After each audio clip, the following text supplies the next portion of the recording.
Hello everybody, welcome to my channel 13 Zodiac. Over here, over the couple of months coming up, and as per popular demand might be, I'm going to be uploading many of my favorite personal effects, many of my favorite personal tricks, all the way from levitation and card tricks to those you can do without any props. So to begin with the channel, let's do a little card trick. Now one of the most important things to do when you're doing card effects is the basic give the spectator a free choice and predict the card.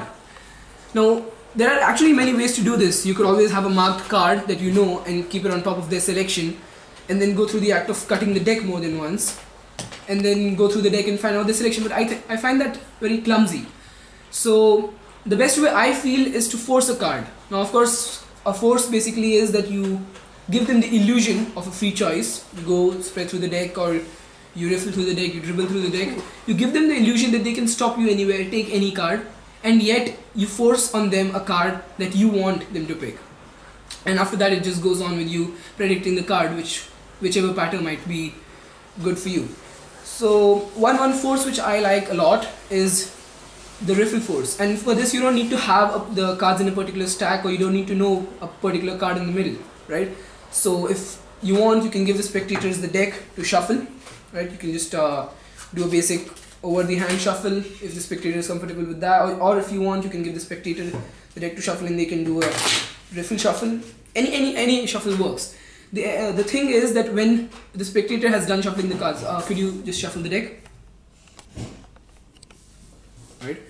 So once the spectator is done shuffling the deck, let's say like over here because of the camera, right, they're just cutting the deck. Once the spectator is done cutting the deck or shuffling the deck, however, whenever they feel comfortable, you take the deck back.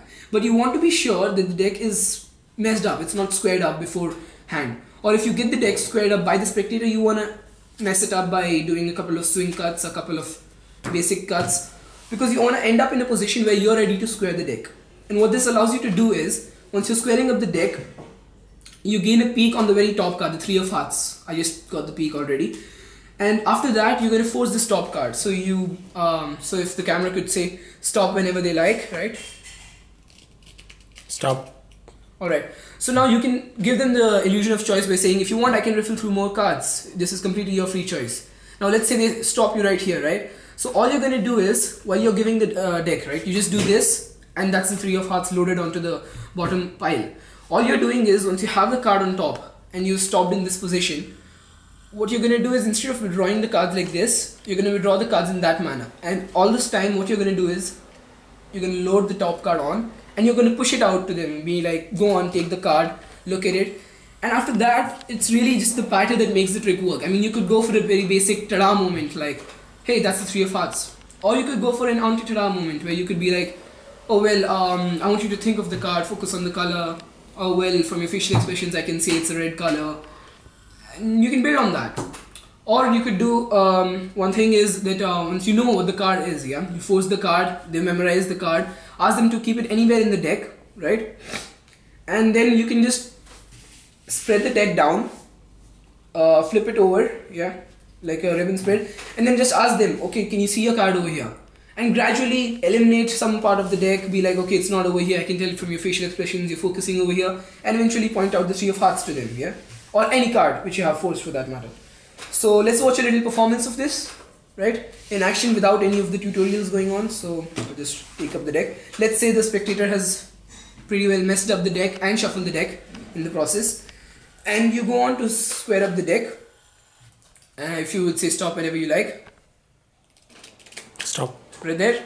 Yeah. You sure you don't want to change your choice? Or you can, because it's a completely free choice. Oh, no, it's okay. It's okay? Alright, just take the card, and that's the 7 of clubs.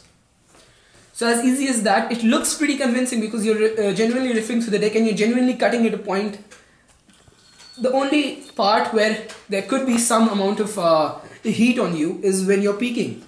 So it's best not to peek very exaggerated, because that's actually too exaggerated, but not to peek like this, right? Because they can see the card bending. All you want to do is, when you're tidying up the deck, you do this and you get a slight break, and from a right angle you will see the Jack of Spades.